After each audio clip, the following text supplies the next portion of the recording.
Ndị Igbo react to Uzodinma's civil war compensation request. Welcome to the news, and thank you for tuning to listen.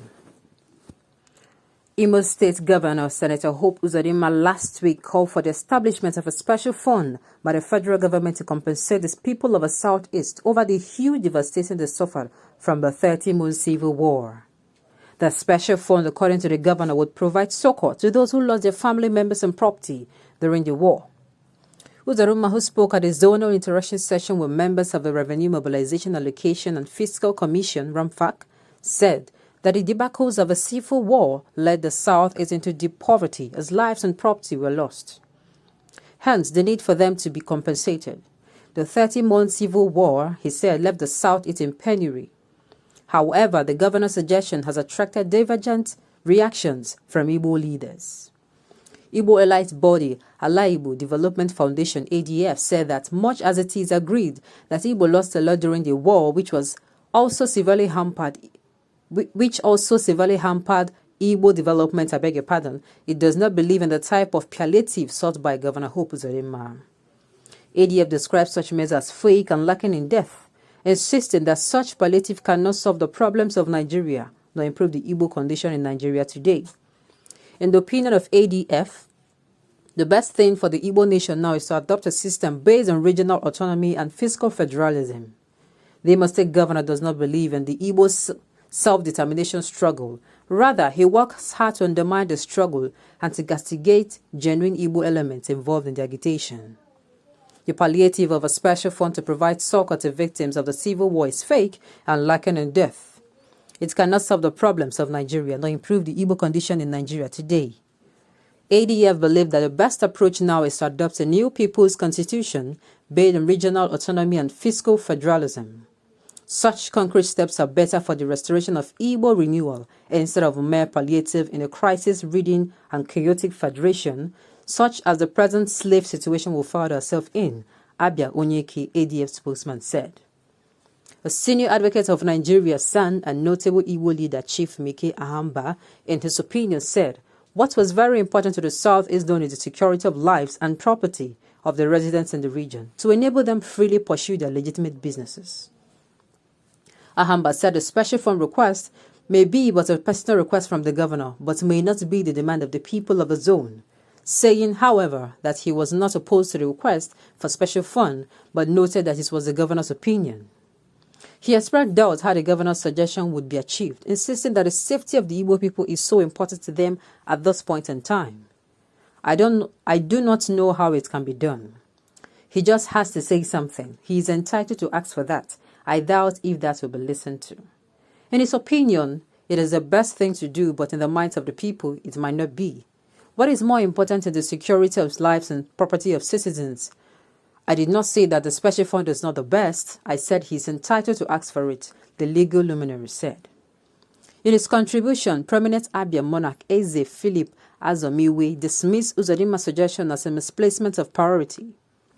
Eze Ajomiwe, the traditional ruler of Oriendu Autonomous Community, Umuahia North Council, and former chairman of Umuahia North Council of Traditional Rulers, urged the governor to first devote efforts towards stopping the senseless killings in the state and other parts of the zone. According to the monarch, there are many other critical issues weighing down on the Southeast zone which should bother the governor more than rehabilitation funds, saying that Governor Uzodinma even lacks the moral power to make such requests when the blood of Igbo youth is still flowing in his state. Who is Hope Uzodinma to call for the establishment of funds to rebuild Southeast? Is he working with his fellow Igbo governors? He should first unite with his fellow Igbo governors and start cooperating with them. Did he support the ban on open grazing? What did he do to stop the massacre at Izumbi? He should stop the killings first before we can listen to him. Bandits are being released, but freedom seekers are languishing in detention. Yet, Uzodinma is talking of rehabilitation. I beg your pardon. There are more critical issues to Igbo now than the fund he is talking of. What has he done to secure the release of Nnamdi Kanu, Sunday Igboho, and other agitators of self-determination languishing in security cells? Reasoning in a similar way, the Abia State Chairman of Christian Association of Nigeria, CAN, Apostle Emmanuel Agommo, said there are more pressing needs for the Southeast than the demand presented by Governor Uzodinma. According to the Can chairman, CAN, although the idea is not bad, but he noted that the consent of other governors in the zone is necessary for such a thing to happen. He challenged Uzodinma to carry along his fellow governors in the zone in pushing short agenda, insisting that the idea is still a private opinion of the governor. It is one thing at a time. They are talking of restructuring.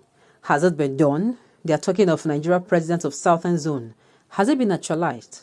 In his contribution, the traditional ruler, of Obimo community in the Isuka local government area of Enugu State, Igwe Spencer Ugwoke, chided the governor over his call, saying that Uzodinma made the suggestion to deceive the people of the Southeast into believing that he is fighting for Igbo cause. The monarch added that he should not think that the people have forgotten how he twisted the people to become the governor of Imo State. According to the monarch, the quest for Igbo presidency should supersede the call for compensation. Wondering why Uzodinma, who has been at the corridors of power over the years, waited till now to fight for Igbo cause. Why did he wait till now to make such call? He has been at the Senate, but he never moved any motion to sponsor any bill for special fund to compensate the Igbo who lost their lives and property during the Nigerian Civil War. He is just saying that for personal aggrandizement and to score some cheap political points. He should not forget that those he is selling that idea to know how he managed to become the governor of Imo State. He twisted the people. Even if such compensation should come, it should not be through him. He is saying that to win the second tenure as the governor of Imo State, and it is not going to be possible with this new electronic vote, and the royal father said. Igbos no doubt needs compensation for losses arising from Nigerian Biafra War.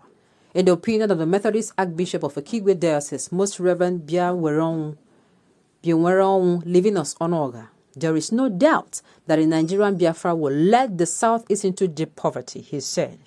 That it was aggravated by the destructive activities of the kilohertz men ravaging Igbo land with government watching as if it is helpless to take action. According to Archbishop Onoga, the sufferings of Igbo in Nigeria, even years after the Civil War, have not abated, as there is still injustice, lopsided appointment, lopsided fight against corruption and nepotism visibly seen in the present administration in Nigeria.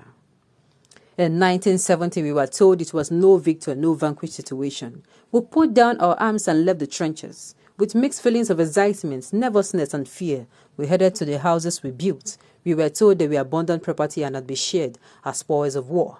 With disappointment in our hearts, we headed to the banks to withdraw our money and save it to salvage our lives, and we were handed only £20. It did not matter if you had millions or billions in your account. With deep sense of despair, being homeless and cashless, we were straight to reclaim our jobs and position in government. We were turned back, as they have been filled up with little or no skilled personnel. We were made homeless, cashless, and jobless, as we greeted with indigenation policy, where government companies and assets were sold to themselves because we could not afford to compete financially due to the give then only £20 policy.